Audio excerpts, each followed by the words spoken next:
That snaps for losers, man. I don't get involved in that stuff, but Angel Rashad Milligan rolling out. That's a good question. Brandon, We you want one can't, we quick can't, we question? can't ask Rashad questions. Kind Hey, of Rashad. a thing that was sent to me. So I'm gonna show him some love. Shout out to Boardroom, everything like that. Shout out my people over there at Boardroom. Here we go. Make sure I don't leak nothing. Anyways, co-founded by Kevin Durant and Rich Kleiman, has just launched a Boardroom Members Club, an exclusive membership community designed to help members expand their professional network and unlock new career opportunities, featuring an all-star lineup of advisors, including Taylor Rooks, Michael Strahan, David Blitzer, and more. Please see the full release down low for your coverage consideration and let us know any additional information that might be helpful. The Boardroom premier media brand and co-founded by Kevin Durant and Rich Kleiman, covering the business of sports entertainment, announced today the launch of Boardroom Members Club, an exclusive membership community designed to provide unparalleled networking and experiences for professionals across industries. Applications for membership are now open, with the club's official launch in June. Boardroom Members Club is a natural extension of what we've built, a trusted platform that delivers unique access and insights that move the business, sports, and entertainment forward, said Rich Kleiman, CEO of Boardroom. From the beginning, we've heard that people want access to our events and our network, and Boardroom's Members Club answers that call and more by creating meaningful opportunities for building authentic relationships. If you're looking to take your career in sports or entertainment to the next level, or are looking to learn new things, to learn from a wide variety of industry stakeholders, this opportunity is for you. Emphasizing the power of personal connections and value-driven experiences, Boardroom Members Club will provide members with direct access to Boardroom's elite network of industry leaders who are driving innovation across sports and entertainment. The membership experience includes regular members only networking events featuring international intimate programming designed to foster meaningful connections and collaboration, annual member conference with an afternoon of impactful conversations, keynotes, and breakout sessions with industry thought leaders and experts. Entry to Boardroom's flagship events throughout the calendar year, including the NBA, WNBA All-Star Game, US Open, and Art Basel. Access to Boardroom's deep Rolodex to cultivate relationships, gain exposure, develop industry-specific skills, a selection of premium gifts, and customized perks. So here are some of the people, the inaugural board of advisors, people from the chairman, Blackstone Tactical Opportunities, co-managing partner, Philadelphia 76ers, New Jersey Devils, Michael Strahan, Smack Entertainment, a co-founder. I didn't know he was a co-founder of Smack Entertainment. I knew he was a part of Smack Entertainment, but I didn't know he's a co-founder. Is Deion Sanders also a co-founder? Because I know he's part of Smack as well.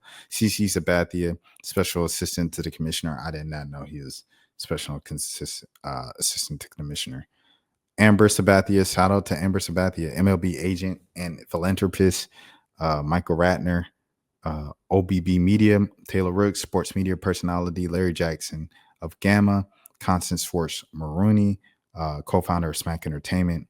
Mark Ronson. Oh, Mark Ronson. You do it to yourself. You do. That's one of my favorite sounds ever, Just. That's a very random fact, but that's one of my favorite songs ever. Mike Levine of CAA and Justin Tuck. A lot of these people are people that I've actually like had encounters with, which is crazy. It's crazy to think this stuff. God is good all the time. But yeah, man, I bring that up, to show love to KD and the Boardroom family, everything like that and stuff, spread the word. But I also bring that up because Anthony Mackie, he just went viral he was on the Pivot podcast, and he said that, we lie when we tell kids growing up, like, it's all about talent and working hard and hard work and stuff like that. Because at the end of the day, the people that are successful are the people that got the opportunities. And that's 100% true, bro. Like, and some people said this isn't the case in sports because sports is so heavy on talent. No, there's a lot of politics that goes into sports and being found, especially on the recruiting scene when you're like high school age going into college and trying to get looked at by colleges. If you don't get looked at by colleges, or if your grades aren't good enough, right? If your grades aren't even good enough, you're not even going to get into college. You're not even going to go. You got to think about someone like a Steve Francis, bro. And there's more examples of this. I think Jordan Crawford's another guy that didn't play. Yeah, Jordan Crawford didn't play high school basketball. Jordan Crawford didn't play high school basketball. He ends up getting to the league. He has a nice, decent career, plays a couple years in the NBA and things of that sort. But he played and he made millions of dollars from the game of basketball professionally after not playing in high school. You have a guy like Steve Francis, right, who gets kicked out of a lot of high schools and was selling drugs. Hello, he was selling crack.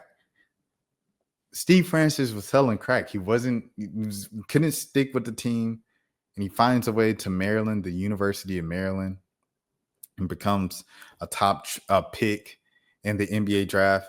And then at his size, the franchise dude whose dunk is cocking it back to his feet and dunking like this, even though he's like 6 foot, if that. The franchise becomes like a longtime veteran, a bona fide baller in the NBA, multi-time All-Star. Shout out to Stevie Franchise, bro. Shout out to Steve Francis. But that doesn't happen without that opportunity. A guy like Tony Allen was at JUCO and stuff like this, and he was like fighting to get people's attention. And I think he got kicked out of a school or something, or he got suspended because of weed, and he got a warning. And he finds his way onto a roster on a major college program or college program with more eyes on it. And then he makes it, and he has a long, prolonged NBA career. And now he's getting his jersey retired by the Memphis Grizzlies. Trey Murphy, who was in my opinion, one of the candidates for most improved player MIP this year with just a bigger opportunity and no more Brandon Ingram in New Orleans and stuff like that. He was someone who was at a smaller school looking to transfer to a larger school, finds out a larger school, and he thinks he's going to stay another year of college. And then he finds out in the mock drafts that he's in the first round. So he just decides to go to the NBA, and he ends up handful of years later, averaging over 20 points in the NBA. You know what I'm saying? So all of these things, it's just literally opportunity. The talent is always there, but it's opportunity that gets you there to this. So I say all this to say networking is extremely important. Without networking, you can't do anything. You can have all the talent in the world.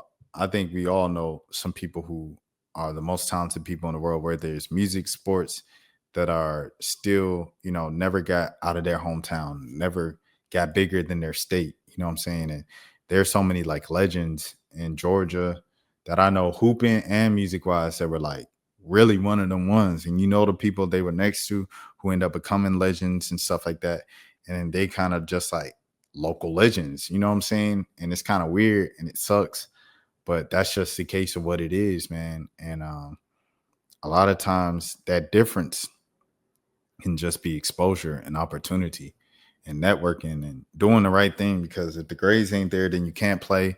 Or if you got an addiction, the addiction might stop you from working and putting out the work that you need to put out for the world to see your talents and gifts and abilities. So I agree with Anthony Mackie, to be honest, man. It's really about opportunities. Like for me, a lot of every opportunity, every job that I've received is from people that I met. Literally. Like when I first graduated, when I was graduating college and stuff like that, my senior year, second semester and stuff, like I'm like applying to all these like local news stations and stuff like that, just praying for a job, bro. I didn't even get like hey, Rashad, thank you for applying. We decided to pass on you. I didn't even get that. You know what I'm saying? It's like, I'm like, are my applications going through? Like, I'm looking back at my email, looking at the confirmation, little messages, making sure that they got my applications, because I'm not hearing nothing, yo. I'm not hearing a thing. I graduate, walk across the stage, everybody's telling me congrats. Everybody like, people like roll down from out of state, family members and stuff, showing me love at the crib. We got a cake and everything. I give a speech. I say, I appreciate y'all, but the work ain't over. I don't have a job. What are we celebrating? Like, I don't have a job. Like, I appreciate all the love. Y'all say y'all proud of me, this and that. I do not have a job right now. So it's like, I was so focused on getting a job. So I was working for free at Rolling Out, doing one story a day for free. And I was doing that for about a month. I'm still acting at this point. I was acting throughout college. And so I'm on set working on John Cena's movie and stuff like that. And I had an interview because I had a call from my mentor. This is the first gig. 1 month after college, no job. I want to be on sports on TV. This call is to be in news at a newspaper. I said, that is exactly the opposite of what I want to do. Click. And then I thought about it. Rashad, you don't have a job. So I called my mentor back. I say, you know what? I'm interested in it. So my mentor, he knew the sports editor at the paper, who is now the editor in chief over there at the Douglas County Sentinel, Derek Mahone. And they had an opening for a news reporter position for a city beat and crime beat and stuff like that. So I interviewed for that, but my interview was during the filming for the John Cena movie. So I had to leave the John Cena movie, and I told the director and stuff like that. And he said, yeah, man, go ahead. You know, your future is important and stuff like that. Like, make sure you have a steady income and everything, because this acting, you know, woo. So I said, all right, bet. So I go over there, I changed clothes into my shirt and tie, I had it on a little vest, I think. Did my interview, knocked it out. He gave me an assignment to do a writing test, and then they ended up running my writing test in the paper the next day for free. I didn't get paid for it. It was about the Water Sewer Association over there in Douglasville and stuff. I still remember it like it was yesterday. So that was Ron Daniel I did the interview with. He was the editor in chief at the time. And so I'm still on set, because I think it was like we doing 2-3 days of this John Cena movie, and I get a call while I'm on set, and they offered me the position. I took it. And so we finished the movie, filming the movie with John Cena. John Cena came to our table one time, and he like started speaking to us, and I was like, yo, what the heck, bro? It's John Cena. I was trying to stay calm. He's like, stay calm, bro. And he was so nice, and he like went over, it was a piano on set. He just plays piano on set, and like everybody, all the extras just flock over to him with their phones out, recording him playing piano on set. And I didn't do it like just because like set rules are so strict. They're like, don't bring out your phone, don't do this, don't do that. And I should have brought out my phone, because that was like my last acting thing that I did. So I mean, looking back at it, I should have just brought out my phone. But yeah, that's where I even got my foot in the door, and I had a job or whatever until I didn't. I got laid off from there. But my second job, I'm telling everybody I got laid off. And my homie that I met in college from a college conference is like, that's crazy you telling me this, because I'm actually leaving my job. I'm burnt out in Alabama. And I said, I don't know if you want it. I say, yeah, I want it. So I took that job, and I was there in sports for a couple years. After a year, I started winning awards in Alabama. I get some attention on a wider range. USA Today Network reaches out to me. That was Sam. Sam reaches out to me from the USA Today Network. Let me look up Sam real quick, so I can get this whole thing right. Sam. So Sam reaches out to me. You know what I'm saying? What's Sam's last name, bro? Where my people at? I'm trying to find Sam's name, bro. Dang. Oh, Sam Hall. There we go. Sam Hall, bro. Sam Hall reaches out to me when I'm in Alabama. Shout out to Sam Hall, bro. I'm about to post his man right now. Dude. So he hits me up when I'm in Alabama. I'm at a softball game, covering a softball game in Alabama, private school softball game at Springwood, and some other team in Alabama and stuff like that. Salute to Sam Hall, brother. But yeah, he hits me. Yo, you trying to come over to USA Today Network? I said, USA Today? Bro, yes. Because back then, USA Today, if you work, you get a blue check. I wanted a blue check, you know what I'm saying? So, like, I knew the blue check could be a good or look, whatever. I'm trying to get back to Atlanta for real. But the blue check and the USA Today Network experience, I know is a huge name, huge look. So I'm moving, you know what I'm saying, strategically. L. Duncan, like I mentioned before, my auntie L in journalism game and stuff like that. She gave me game when I was at Douglasville, my first job. And she said, everything you want to do, make sure it's strategic. So I said, okay, L. Once again, people I know giving me game for the opportunities, to be ready for the opportunities when the opportunities come. But Sam noticed me from winning awards and everything like that in Alabama. And then also, I guess he said my name was like in the system of NABJ and stuff like that. So once again, putting my name out there to get opportunities by going to NABJ, by doing this, by speaking to these people, I could have had all the talent in the world going back to right when I graduated college and still not get hired for any jobs. I was getting no emails, just sending out applications. Them the same person. But now I'm winning awards and I'm getting national attention and everything. I'm getting recruited by multiple papers around the country, all because my mentor called. Someone I knew a guy that was hiring. And that's the point of this whole story, bro. That's the point of the whole story. I even ended up at this job from someone that I knew that I met when I was in Mississippi. So to follow back, I get my first job from someone I knew in Douglasville. Then I get my second job from someone I knew in Alabama. Then I get my third job from someone I knew in Mississippi. Then I get my fourth job from someone I knew in Atlanta. Then I get my fifth job from someone that I knew out here in New Orleans, bro. That's literally my entire career. It's been just people I've known. It is not like what I've done, what I applied to, and people was just impressed by my resume and my skill. Like, no, the talent meant nothing if people didn't know me, didn't know who I was.